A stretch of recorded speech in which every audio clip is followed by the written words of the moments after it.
Specially আমাদের অনেক তারকারাই এখানে আসে, হারুন স্যারের হেল্প নেয়। সকলেই পরিচিত আমাদের সকলের হারুন স্যার ভাইয়া। এই বড় ধন্যবাদ হচ্ছে আমি বলতে চাই যে হারুন আঙ্কেলকে। বিপদে নায়িকাদের একমাত্র ভরসা ছিলেন ডিবি হারুন। মেট্রোপলিটন পুলিশের টিএমপি গোয়েন্দা শাখার ডিবি সাবেক প্রধান হারুন রশিদ। সবার কাছে তিনি ডিবি হারুন নামেই পরিচিত। নানা কারণেই তিনি আলোচিত সমালোচিত।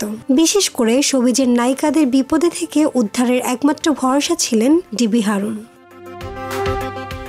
প্রায় সময়ই শোবিজের অনেক নায়িকাই তাদের ব্যক্তিগত নানা ঝামেলা সুরাহার জন্য যেতেন গোয়েন্দা শাখার ডিবি সাবেক প্রধান হারুনের কাছে। সেই কাতারে আছেন নায়িকা অপু বিশ্বাস, তানজিন তিশা, ববি হক, দিঘি সহ আরো অনেকেই।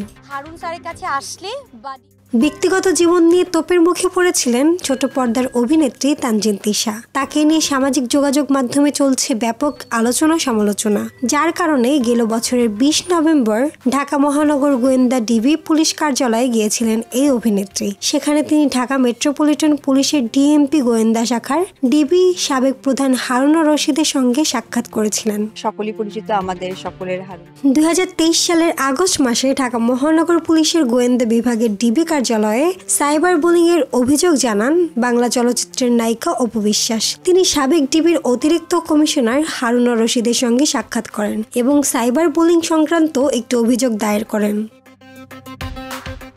এরপর সেই বছরেই 19 ডিসেম্বর পারিবারিক একটি ইস্যুকে কেন্দ্র করে বেশ কিছু বিষয়ে ভুল বোঝাবুঝির সমাধানের জন্য ফের ডিবি কার্যালয়ে যান অপু বিশ্বাস। তখন সাবেক ডিবি প্রধান হারুন রশিদের উপস্থিতিতে কৌশিক হোসেন তাপসের সঙ্গে অপু বিশ্বাসের সঙ্গে চলমান ভুল বোঝাবুঝির সমাধান হয়। গত ফেব্রুয়ারি মাসে ঢাকা মহানগর গোয়েন্দা ডিবি পুলিশের কার্যালয়ে গিয়েছিলেন প্রার্থনা ফারদিন দিঘি। তার বিকাশ অ্যাকাউন্ট হ্যাক করে টাকা নেওয়ার বিষয়ে তিনি অভিযোগ জানান ডিবিতে। পরে ডিজিটাল মাধ্যমে প্রতারক চক্রের কবলে পড়ে খুইয়ে ফেলা 1,60,000 টাকা ডিবির সহায়তায় ফেরত পান এই নায়িকা। গেল বছর ঢাকাই সিনেমার জনপ্রিয় নায়িকা ইয়ামিন হক ববি তার একটি সিনেমার ট্রেইলার দেখাতে সাবেক গোয়েন্দা পুলিশ প্রধান হারুন রশিদের সঙ্গে দেখা করেছিলেন।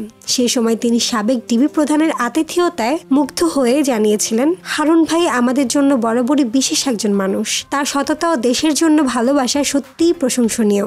বরাবরই তার আতিথেয়তা এবং সহযোগিতায় মুগ্ধ হই। এই বড় ধন্যবাদ হচ্ছে আমি বলতে চাই যে হারুন আঙ্কেলকে। ফেসবুকে শিশুশিল্পী লুবাবার নামে একের পর এক ফেক অ্যাকাউন্ট খোলা হচ্ছে। এছাড়া লুবাবার নামে একাধিক টিকটক অ্যাকাউন্টও খোলা হয়েছে। এই সংক্রান্ত আইনি সেবা নেওয়ার জন্য শিশুশিল্পী লুবাবা ডিবি কার্যালয়ে গিয়েছিল। মাহমুদ আঞ্জুম বৃষ্টি, ডেস্ক রিপোর্ট, কথা কম।